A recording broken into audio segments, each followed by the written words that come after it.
Hello and welcome to our special coverage of the Russian invasion of Ukraine. I am Ladi Akiri Doluale, the headlines. Swedish-Finnish delegations arrive Turkey to discuss NATO bids.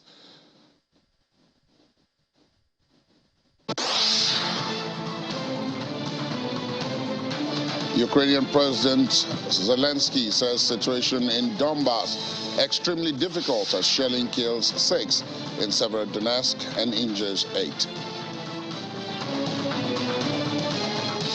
And the Russian ambassador to the UK says London is pushing Ukraine down the warpath.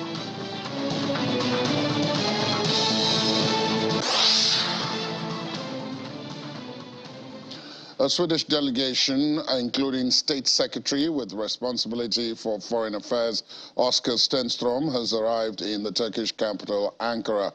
The Turkish Foreign Ministry has confirmed that its officials will meet with Swedish and Finnish delegations today to discuss Stockholm and Helsinki's applications to become members of NATO.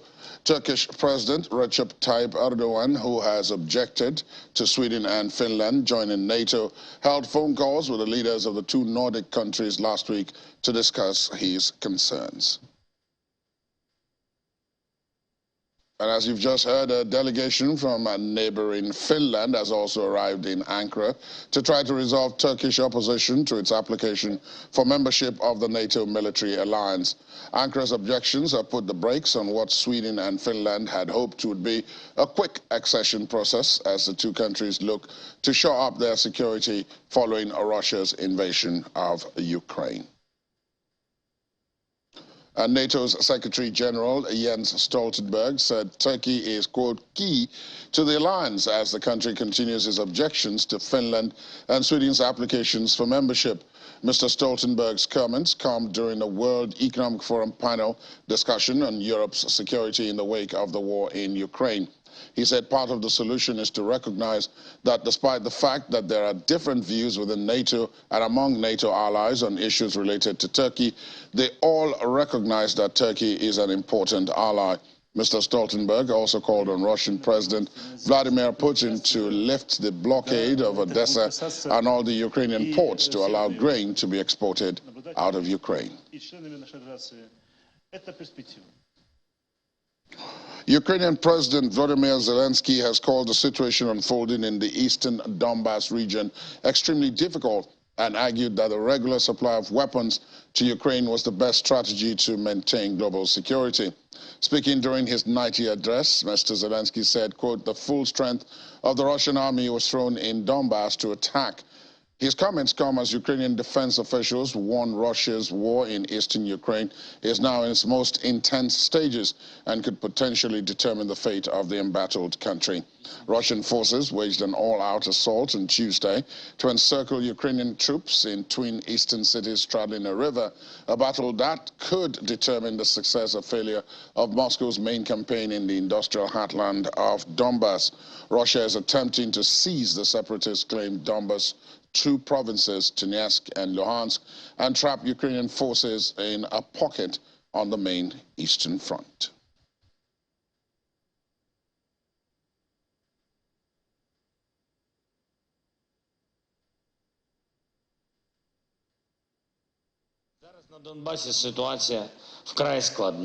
This situation in Donbass is extremely difficult. All Russian might left is now concentrated on this region. Liman, Popasna, Severodonetsk, Sloviansk.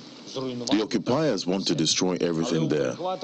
But in their communication intercepts, we clearly hear that they realize that this war has no sense for them, that strategically their army has no chance of victory.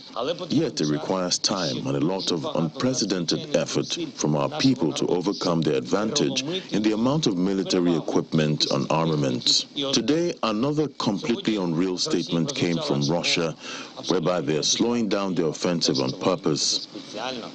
Well, after 3 months of looking for an explanation for why they didn't succeed to break Ukraine in 3 days, they didn't come up with anything better than to state that it was all planned all along.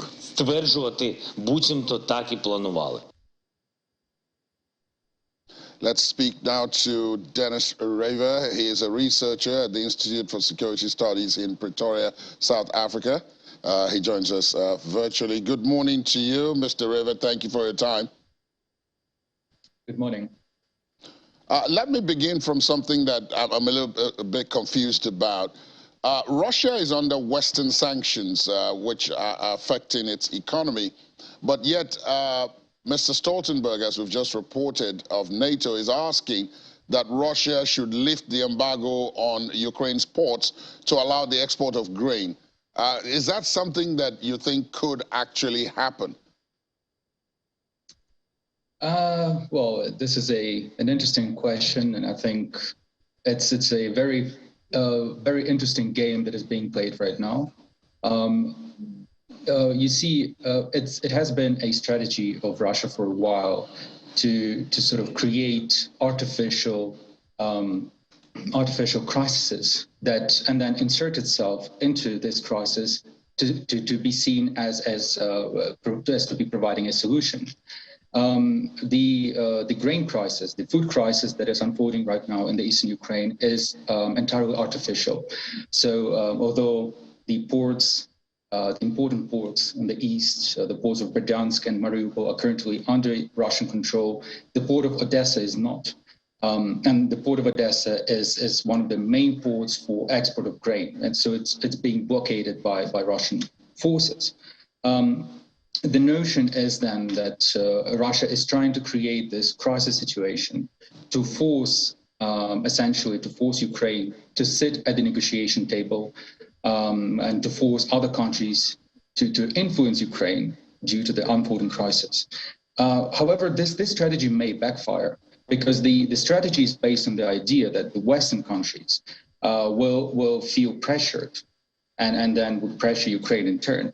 However, another aspect that has come recently is the discussion around potentially unblocking the ports, essentially creating a corridor for the grain to leave Ukrainian ports, for Ukrainian grain to leave the Ukrainian ports.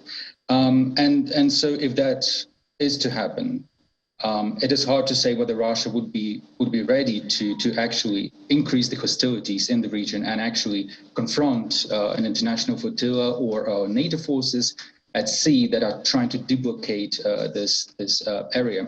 So it is a serious situation, but I feel that the Russian plan to create this crisis may actually backfire.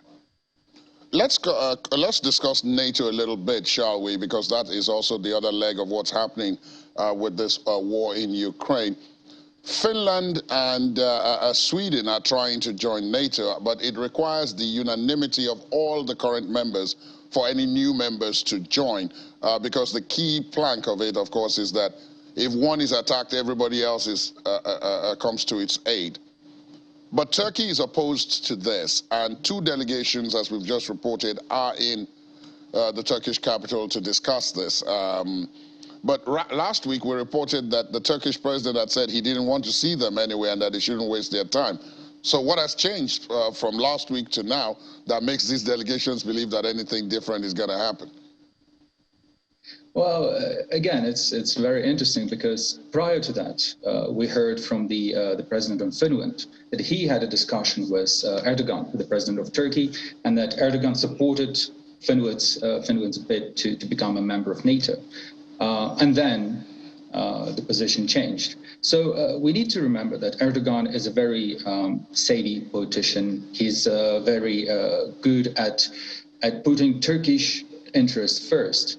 And because NATO is such a diverse group of countries, I think the internal interests would differ. And so Turkey is trying to use this opportunity to essentially achieve its domestic objectives and its foreign policy objectives, especially the ones that are related to northern Syria and the operation of Kurdish troops in the northern Syria, which are perceived as terrorist group.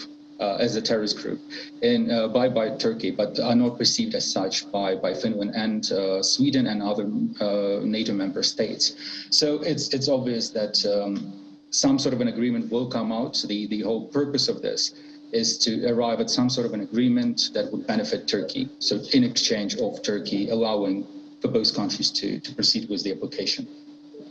You are in Pretoria in South Africa, and South Africa is one of very few countries that has chosen, shall we say, a middle path here, not blaming anyone and emphasizing, at least officially, the path of peace.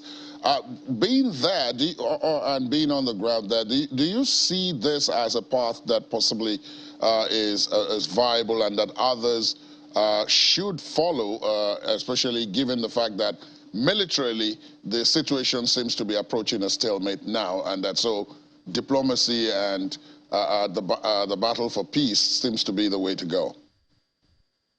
Yeah. While I understand where these arguments are coming from, I don't necessarily think that peace negotiations in the way that are being discussed right now is a viable option for both countries. I mean, we need to remember that any peace negotiations would require a form of consensus from both parties. Otherwise, it wouldn't work. And if we look at, for instance, at the surveys that has been carried in Russia and in Ukraine in terms of the way both population in both countries perceive the goals and objectives of this war, you would see that Ukrainians in large numbers oppose any sort of concession or any sort of concession that would require Ukraine to give up land. And that obviously includes the Donbas region and the Crimean Peninsula. So Ukrainians would object to anything that would include them giving land, and the Russians on the opposite side, I believe the latest polls that were from April, and this is the latest ones we have, indicate that around 86% of population support the Russian war in Ukraine. So I don't think that any of the parties at the current state are ready to start the negotiations, which is obviously an important basis for an agreement. However, what I think is it is obvious that in Russia, there is a deep understanding that Russia requires time. We need to remember that Russia never planned to have this prolonged war, and this is the third month of the war right now. They were not ready to engage in the war for so long. Their economy is not ready, and the military wasn't ready either. And so what we're seeing right now is exactly Russia attempting to create opportunities that would bring Ukraine to the table and force some sort of a negotiation. I don't think these efforts will succeed, and at this rate, I believe, as was mentioned, that a lot will be decided on the battlefield and the positions of both parties in the battlefield in the east, around Severodonetsk, around Slavyansk. If Russian forces will successfully encircle Ukrainian troops inside, we may see some sort of a ceasefire or negotiations restarting again. But at this stage, I don't think the parties are ready to negotiate, and neither Russia nor Ukraine are ready to concede or sacrifice any of the objectives that they have. Let me ask you a related matter that has now come up. Of course, everybody who was looking at the war in Ukraine was talking about, in quiet circles, the big elephant that was in the room but was not seen to be in the room, and that was China and the situation with Taiwan, and that China was looking at this carefully as possibly a precedent if it had to do what it had always said it would do with reference to Taiwan. But during the course of this week, the US president who visited Asia had said that unlike in Ukraine, the United States would intervene militarily to back Taiwan if it was attacked by China. Do you think that changes the dynamic? Because that is definitely a shift in policy. I believe after saying that, he was very careful to explain his position in more detail, because for many years, the US policy was to not have a policy, to have a very ambiguous policy towards Taiwan. It's definitely a very difficult question. I think China is looking at the war in Ukraine, and they're trying to see what worked and what didn't work to draw lessons. I think if Russian military offensive in Ukraine went according to the plan, I think that would have increased the chances for the war. I think looking at the international response and sanctions and the failure of Russian military to achieve their main and sort of initial objectives, China would be cautious to start a war, especially given that Taiwan is an island. It creates all kinds of military difficulties in terms of trying to capture it. I think at the same time, however, as U.S. and Europe are engaged in the war in Ukraine in terms of their diplomatic efforts and support in terms of resources and military support, I think it's very important, and what the Americans are trying to do right now is to indicate that despite them being very busy, they would not tolerate any sort of conflict emerging in that area of the world, and because the fear would be that if the U.S. is distracted, China may use this as an opportunity to advance. But I don't think at this moment in time it's a realistic development. You research a lot and you see a lot of the trends, you're watching a lot of the trends, and therefore I think my final question would probably be right along your alley. It seems as if post the dissolution of the Soviet Union, when a lot of people were talking about a unipolar world where there was just one superpower, we seem to be returning, albeit to a multipolar world where there are several points of power now as the world is shaping out in terms of content. Do you think that that puts us in more danger because you have a couple of power points as opposed to one power point? And what I mean by that is, if you take the UN Security Council, it has 5 members, but it now seems to be clear that you have Western members and you have Eastern members, Russia and China on the East, the United States, Britain and France on the West, and that therefore any world issue is likely to be looked at from this prism. I see what you're asking. It's an interesting question, definitely, and I don't think there is a straight or a simple answer to that. On the one hand, of course, multipolarity allows for more voices to be heard and more an exchange of views and perception, which is important. On the other hand, of course, it weakens some of the institutions that we have, and I think the multipolar world worked until the 24th of February this year, when Russia unilaterally, without a mandate or a permission or general sort of reason, decided to invade a neighboring country. And that shows the dangers of the other side of the multipolar world, is that if a country decides to pursue these actions unilaterally in this multipolar world, and it doesn't meet enough resistance, it may actually create a very dangerous situation, not just for neighboring countries, but as you know, with the food shortage and the spiking petrol prices around the world, it may create more unstable environments. So, provided that the countries that are part of this multipolar world are acting in accordance with the general rules that we have all prescribed to, the UN rules, I think it can be a more peaceful world. However, there are dangers, as we can see. I'm sure a lot of those who are listening and watching you would say a big amen to those your last sentences. Thank you very much, Dennis River, for your time on the program. Dennis River, of course, researcher at the Institute of Security Studies in Pretoria. Thank you very much. Thank you. After the break, the United States closes loopholes for Russian debt payments. Please join us again.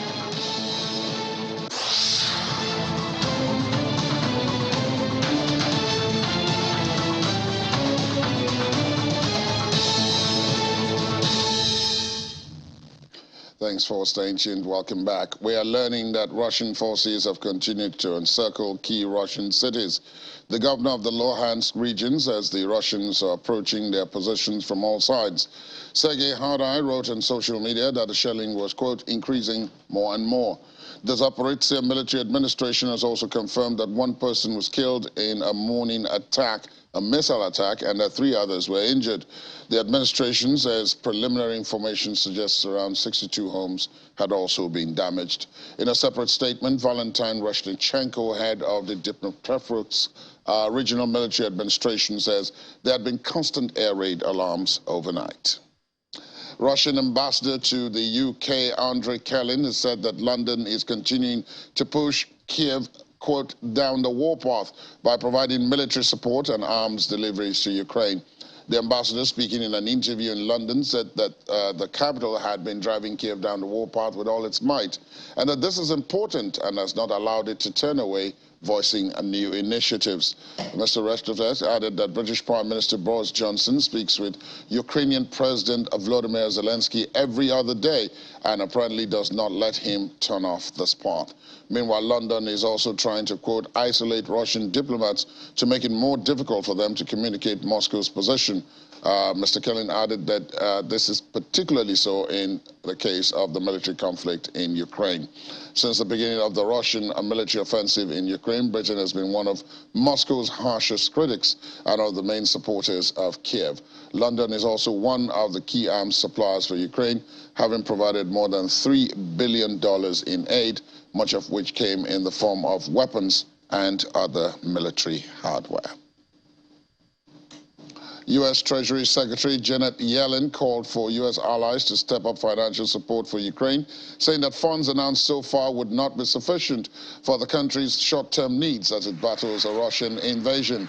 Ukraine's financing needs are significant, and that's according to Ms. Yellen's remarks prepared for delivery to the Brussels Economic Forum, adding that the country's government continued to function due to ingenuity and bravery of its officials. The European Union today is set to propose a new package of loans to Ukraine to provide immediate liquidity along with commitments for longer-term reconstruction. Ms. Yellen called on allies to join in increasing their financial support to Ukraine as the U.S. Senate moves closer to passing the $40 billion in spending aid for the war-torn country. Ukraine's immediate financing needs are significant. Due to the ingenuity and bravery of Ukrainian officials, their government continues to function. But in the months until tax collection can resume at pace, Ukraine needs budget funding to pay soldiers, employees, and pensioners, as well as to operate an economy that meets its citizens' basic needs. In short order, we'll need to turn to repairing and restoring critical utilities and services. Eventually, Ukraine will need massive support and private investment for reconstruction and recovery. And I sincerely ask all our partners to join us in increasing their financial support to Ukraine. Our joint efforts are critical to help ensure Ukraine's democracy prevails over Putin's aggression. Two senior Russian officials have signaled that Moscow is ready for a prolonged conflict in Ukraine. Defense Minister Sergei Shoigu said the offensive would continue until all its objectives had been achieved. He told the Collective Security Treaty Organization, a Eurasian military alliance of 5 former Soviet republics and Russia, that the Kremlin would continue with its aims regardless of the massive Western aid to the Kyiv regime and the sanctions against Russia. Meanwhile, another close ally of President Putin, the Secretary of Russia's Security Council, Nikolai Patrushev, told a newspaper that Moscow's offensive would last as long as necessary. It's less than a week since the city of Mariupol finally fell to Russia after almost 3 months of relentless bombardment. Now the Russian Ministry of Defense says it will open a humanitarian sea corridor to allow foreign ships stranded there to leave. A key target from the beginning of the invasion, Mariupol gives Russia a land bridge to Crimea, which it seized in 2014, and full control of the Sea of Azov, cutting off Ukraine's maritime trade. The ministry's National Defense Control Center says the humanitarian corridor will be 115 miles long and 2 miles wide in the direction of the Black Sea, and adds that the Russian Navy has determined the waters. Let's talk from our Abuja studios now with Mr. Olabode Olaomi, who is an oil and gas expert. Mr. Olaomi, thank you for your time. Good morning. Welcome to the program. Good morning. Thanks for having me. This war isn't about oil and gas, but oil and gas has become one of its defining themes because Russia is one of the world's, if not the world's biggest producer of several of the energy sources that we are all familiar with. And those who think they can end this invasion by cutting off Russia's revenues from there have been working hard towards that. How viable do you think it is that the Western alliance in particular can cut off, particularly Europe, the reliance on oil and gas from Russia in the short term? Thank you. I think first of all, and fundamentally, Russia is the biggest gas producer in the world. Not oil, but gas. Now, most of that gas is supplied to Europe, continental Europe. So basically, there's no country in Europe that does not significantly rely on its gas. In point of fact, the UK, Germany, and I think Austria had contributed in ensuring that they spent about $3 billion to build a pipeline which was to be commissioned just before the invasion started. Now, the significance of that is that a lot of infrastructure and funding had been made available to ensure that they benefit from the gas. So it is not something that is going to change overnight. However, it is what it is. There is a war situation. What the government, what the Western powers are trying to do is basically to emasculate Russia and bring it to its knees. It's not necessarily to disseminate Russia because there are a lot of other factors that are there. But the resistance from Russia has been unexpected, as well as the resistance from Ukraine. So basically, it's a war situation. People have more innate energy than the opposition think. And then we find ourselves in this situation of oil and gas, which to a neutral nation like Nigeria should be positive because it has ensured that we are having revenues from oil and even from gas that we did not plan for. The other thing, of course, in this is that we have seen that, and that's before I come to what you said last, which is how Nigeria could fit into all of this. But before we come to that, the Russians have showed that there is a market for their oil and their gas, even outside of continental Europe. We have been discussing here over the last couple of weeks the fact that there seems to have been a pivot. Russia is selling far more to India, for example. India is buying more, although at a discount. China is buying more also. So one is wondering how viable, even in the medium and long term, the plan to cut it off, let me use your word, emasculate it, will be if it has other people who are ready to buy. But that's the nature of economic sanctions. I mean, if you check the history of economic sanctions, even to much weaker and smaller nations like Iraq, Iran, and all that, they've not really been successful. I mean, it brings hardship. Don't let us get it wrong. It brings a lot of inconvenience. But in terms of achieving the original goals, it's not been. I mean, one of the original intents with the sanctions was that the current situation was being planned by Russia as far back as 2014, based on what analysts says, when Russia originally invaded the Donetsk region and the U.S. put in sanctions there. And one of the things they did was to build a war chest of finances across the world, which was close to about $6 trillion, according to what they said. One of the surprises from the war was that the economic sanctions by the US, by the Europe, was quick and swift, to the extent that they blocked all Russian investment, such that funds which they could have used to placate the economy and stabilize it was blocked from them within a week of declaring the war. But what they did not plan on the counter was for China and India, the two biggest consumers of oil in the world, to now divert their attention to Russia. The implication of this is that when you do a balancing of it, Russia may not have lost much. And that can be seen in how they have treated the rest of Europe. One of the things they have insisted on is that they've insisted that anybody buying Russian gas needs to pay in rubles, which is a direct affront on the US dollar. And they have gone a step further by stopping the supply of gas to Finland because they refuse to pay in ruble. The implication of that is that if there isn't sufficient alternative, because 40% of the gas from Finland comes in from Russia, it means that people could die during the winter in Finland. Let me ask you about something that I know that you're quite familiar with. What the biggest country in Europe, which is Germany, I mean in the Western Alliance, that is Germany. And Germany is also particularly reliant on Russia for its energy needs. In fact, it was one of the most reluctant members of the European Union to sign on to this oil embargo, which was being proposed. But I know that now there's a plan to, quote, move away from that over-dependence, shall we say. Do you think that others may be watching that carefully to see whether it succeeds, and if it does, then to move in the same direction? Well, ultimately it will succeed, but you see, buying oil or buying gas is not like buying tomatoes. There are a lot of things that goes into it. So it's going to take years because you're going to first get a supplier, somebody that has sufficient quantity, which if for purposes of example, you can say Nigeria.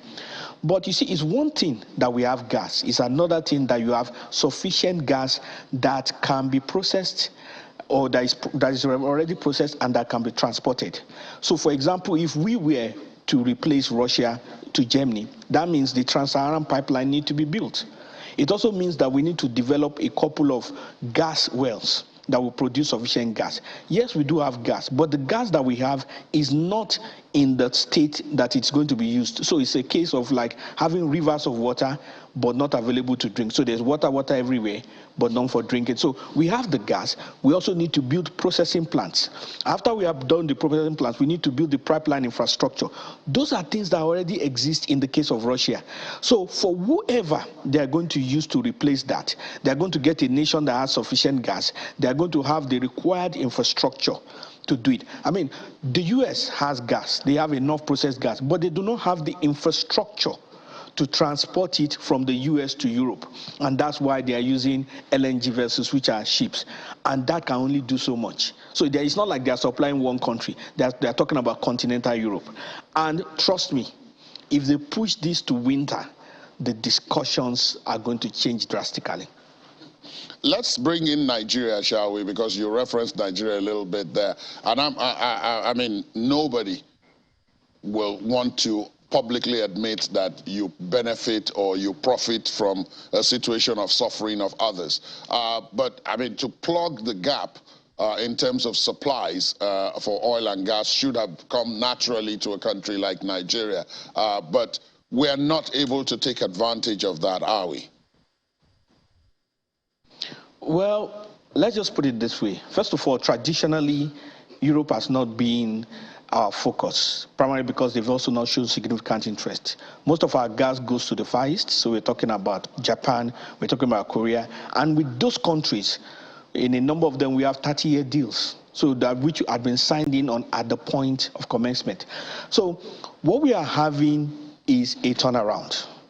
In point of fact, I'm aware that the the ambassador for the EU, as well as the ambassador of 3 of the EU nations, met with the Minister of State for Petroleum. Obviously, the discussions was around gas, and since the invasion, they also met with the GMD of NNPC. So there is interest. You also realize that from the Moroccan end, in terms of the Trans-Saharan gas pipeline, Morocco has been able to get funds from the equivalent of the Arab banks for development, as well as from the OPEC fund, and they want to start developing the pipeline from their end. So those are interests. But like I said, the supply chain process for gas requires infrastructure. It's not like regular purchases, and that is going to take a while. So basically, the truth be told is that even if the invasion ends today, the relationship between Europe and Russia is not going to go back to the same. as it was pre-invasion. So definitely Europe will continue to put in efforts to look at other sources, other places that are going to supply them gas. And the truth be told, this invasion has literally put a stop to all the talk about ending oil and the renewable thing. In point of fact, the EU has approved certain nations to begin to discuss coal, which is even more pollutant to the atmosphere than gas. And I'm aware that they have spoken to the government of Botswana to get coal for them. So trust me, we are in a situation where as long as we continue to do the right things and put in the proper amount of pressure to develop the infrastructure that we need to do, we will be one of the people that will benefit from supplying gas to Europe and consequently improve our capacity to interact well with Europe among the Committee of Nations. One can only hope that those who are in charge of putting together the necessary investment and infrastructure are listening to you as you speak this morning. Olabode Olawumi, thank you so much for your time and for your perspective on the program. Thank you very much. It's been a pleasure. The United States is cutting off another financial route for Russia to pay its international debts, a move that could push the country closer to default. This U.S. Treasury Department statement said it would end a waiver that had allowed U.S. bondholders to accept payments, tightening sanctions imposed over the war in Ukraine. While the new rules only apply to people in the United States, they will make it difficult for Russia to make payments elsewhere, given the role of U.S. banks in the global financial system. Let's talk to Laddie Williams of our business desk. Laddie Williams, you had predicted this. So I'm going to start from there because I put you on the spot yesterday and you predicted it and it turned out correctly. Yeah. The Nigerian Central Bank did not buck the trend. It followed other central banks elsewhere in raising its rates. Exactly. And, what has been the reaction since then? Well, it's been mixed reactions, but most analysts actually expected this would happen because we've seen countries like Ghana, South Africa actually raise rates. Every central banker right now trying to fight and tame inflation as much as possible. So, but this time it was by 150 basis points. Most analysts were expecting, something around maybe 50 basis points. Then, subsequently next meeting we'll go another 50. But this was quite aggressive, 150. But we also saw Ghana do about 200. Basis points. Well. So it just shows, it's a different climb, unlike the Fed, like in the U.S. that did 50, and did 50 subsequently. And, we've seen the Bank of England also, do it gradually. It was a major move this time, and it shows that the central bank is ready to, battle inflation at this point, because we saw about a 90 basis point hike inflation for the last result we got. So it just shows that it's a time for the Nigerian Central Bank to say, you know what, we know that we want to also nurture this, fragile growth, but at the same time, we cannot shut our eyes, to this inflation. And obviously, we know a lot of things have, propped up prices at this point, especially energy prices and what's happening, with the war in Ukraine. Yeah. All of that stoking inflation, which was already on the rise, before now. And we saw, the markets actually react. The Nigerian capital market, the equities market, we saw a pullback, a massive pullback. We know how, equities do not like rate hikes. No. And we saw the reaction yesterday. And it's interesting that the decision came at about 12 before 11 a.m. Normally we get decision by about 2:30 in the afternoon. So this came at trading hours, and the market reacted. We saw massive sell-offs with bellwether stocks like MTN. That one dropped. The share price dropped yesterday. Other big consumer goods stocks also dropped. This massive sell-offs we saw yesterday was down about 1.82%, very close to 2%. It was the biggest drop we've seen since December 2021. So we saw the reaction. The markets reacted, but now the thing is, we'll be watching the fixed income space, because we know fixed income space, they love the rate hikes. Of course, because that means the returns are better. So We'll keep watching that market. We'll see how it closes today. But, analysts expecting, more sell pressure because there was already sell pressure before all of this decision, came. So now, in the same way, in the case of the U.S. cutting off Russia's capacity to pay off bondholders in the U.S. and by implication elsewhere, this had been long expected. Maybe not expected, but had been long planned, because this waiver had been in place almost since we started the war. Right. But now that that's been closed. Yes, it's expiring today, actually, the waiver. So we know the U.S. is trying to make the Russia actually default on its payments. And we've seen Russia struggle because now, before this waiver expiry today, they made like 2 payments, which they were supposed to make after this expiry. Yeah. Subsequently, they made it before the expiry. So they're doing everything they can to not default, because at the end of the day, you don't want to be a country that defaults on your. You don't have it on. You don't want to have it on your record. On your record that you did not pay your debts, because at the end of the day, it's a reputation thing. You go back to the market, you want to borrow again, they're going to see that stain and say, you know what, we don't want to lend you, any money. But at the end of the day, we see Russia is doing all it can, but they're saying, you know what, if we cannot make this payment, because of these sanctions, we would have to pay in ruble. They will pay their bondholders in ruble. That's what Russia is saying. And that's not going to go down well with them, will it? It's not going to go down well because these bonds are denominated in dollars, and euros. But at the end of the day, it remains to be seen if, because paying in ruble is not part of the contract, so they might still see it as a default. But Russia is saying, you know what, we can pay, we're able to pay, but because of these sanctions, we cannot access these funds. They have about over $300 billion, stacked in reserves, actually frozen, at this point. But they're willing to pay. They want to pay, but the sanctions are not allowing them to pay. So they're saying, you know what? If we cannot make this payment, we're going to pay in ruble. And analysts are still seeing that as a default. So we're watching. It expires today. We'll see how the markets react, how the Russians react. Exactly, but they do not want that stain of a default. Speaking of the ruble is at a record high. It's gone even higher than it was before the invasion. Exactly.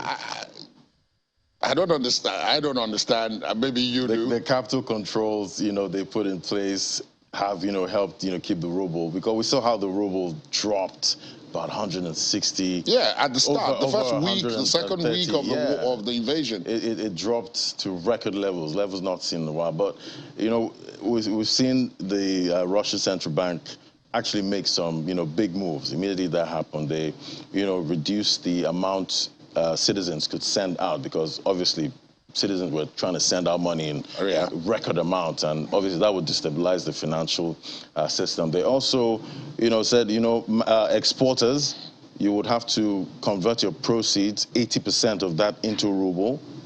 And we also have that talk about, accepting gas payments, from unfriendly nations. Our last guest talked about that. Yeah, so they did all of that, and we saw how the ruble actually strengthened. They also used their massive gold reserves to also prop up the ruble. But the ruble is, getting really strong. It's trading about 56 to the dollar at this point, and that is not. It's a good thing, but on the other side, for exports, it's not so good, because when your currency is expensive, exporters will have to pay more, because it gets more expensive for them to actually import, from your country. So now they're trying to reduce some of those capital controls. At this point, they're saying, you know what, we'll bring down the amount exporters convert to ruble, bringing it down to about 50% from 80. They're also, reducing how much can be sent out, by citizens out of Russia. They've reduced that limit too. So at the end of the day, they're seeing that, okay, it's getting strong, but at the same time, we need to tame this because trend. It's not becoming too strong. It's becoming too strong, but at the end of the day, it's because of all these capital controls that's helping. But it remains to be seen if that can actually be sustained with all of these sanctions. Indeed. Ladi, thank you as always for these perspectives. There'll be more on that on Business Morning and Business Incorporated later in the day. Ladi, thank you. We'll be taking a quick break, and when we return, Premier League approves proposed takeover of Chelsea by a Burley-led consortium. We'll see how that plays out this year.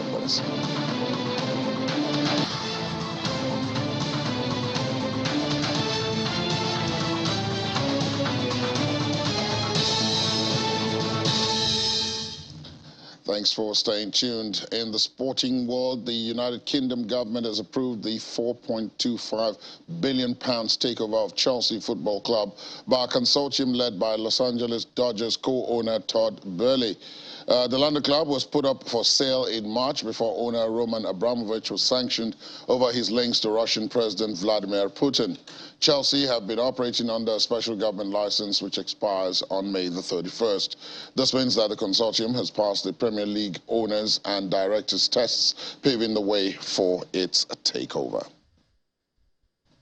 World number 2 Daniil Medvedev says he's staying focused on women's WTA's subsequent decision to take away ranking points from the Grand Slam.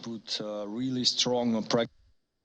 I think first of all, really want to focus on Roland Garros because a lot of been said about Wimbledon and everything, but yeah, just want to focus on Roland Garros where I can play, so I want to do good here. You know about ATP decision, not easy to comment, but when I wrote the FAQ, if I say it right, of ATP, why they made this decision, because they are explaining themselves, they are not just saying, okay, we decided that. I found it very logical what they say, at least, and this is what I didn't find in Wimbledon explanations. I'm not saying which decision is right, but at least so far in explaining their decisions, I found ATP just more logical and more consecutive. I would be really happy to play Wimbledon. I love Wimbledon. I love playing on grass. Well, I will play on grass after Roland Garros. But if I cannot, I mean, just going to prepare for next tournaments and, you know, just follow what's happening there. And if there are no points, I become number one. Well, great for me. If there are points and I cannot become number one because of it, of course, I'm going to be gutted. But it is what it is. I cannot change some decisions. Climate activist Elizabeth Watuti says the war in Ukraine is exacerbating the effects of climate change on the most vulnerable. She was speaking on the fringes of the ongoing World Economic Forum in Davos. Speaking after her appearance at a WEF panel discussion with U.S. climate envoy John Kerry, she lamented that attendees were treating the issues as separate rather than interrelated. She explained that her home country of Kenya, devastation wrought by the once-in-a-generation floods in January, followed a period of severe drought. 6 months after the world agreed in Glasgow to a UN climate pact with bold new targets, political and business leaders facing an energy crisis, volatile markets, and an economic downturn are grappling with how to cut carbon emissions. Meanwhile, financial market ructions have complicated plans to raise the trillions of dollars needed for the energy transition away from fossil fuels. Ugandan climate activist Vanessa Nakate said it was devastating to see how the focus at Davos was largely on profit rather than people. For her, part of the problem is the makeup of the panels at the conference.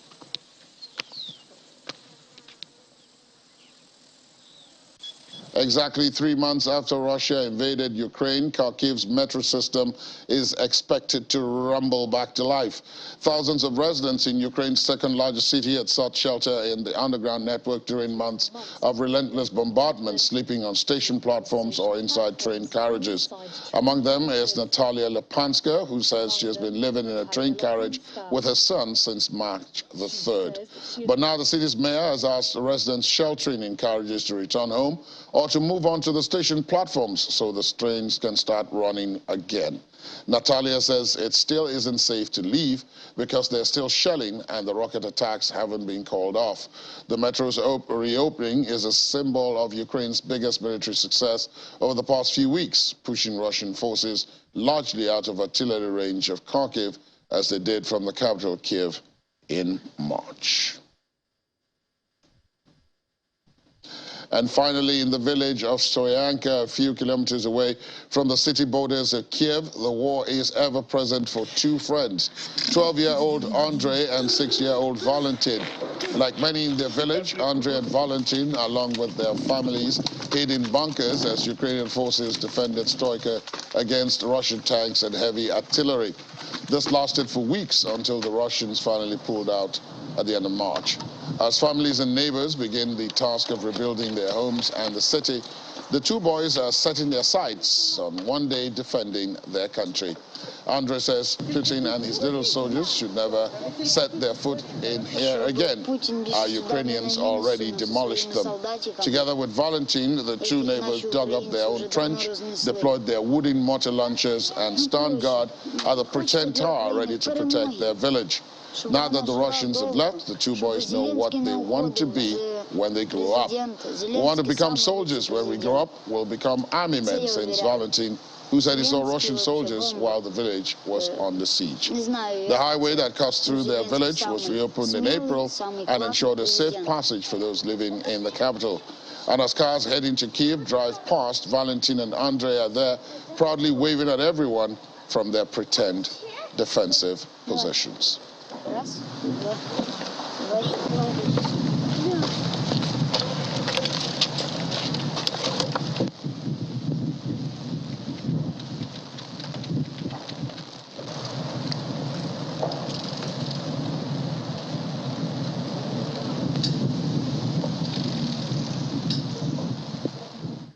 Talking about the unintended consequences of actions. That's where we wrap up the program this morning. Thanks for being with us. My name is Ladi Akiridulwale. There's an update within the world today at 5 o'clock, so please watch out for that. The show is back tomorrow morning. Have a pleasant day ahead.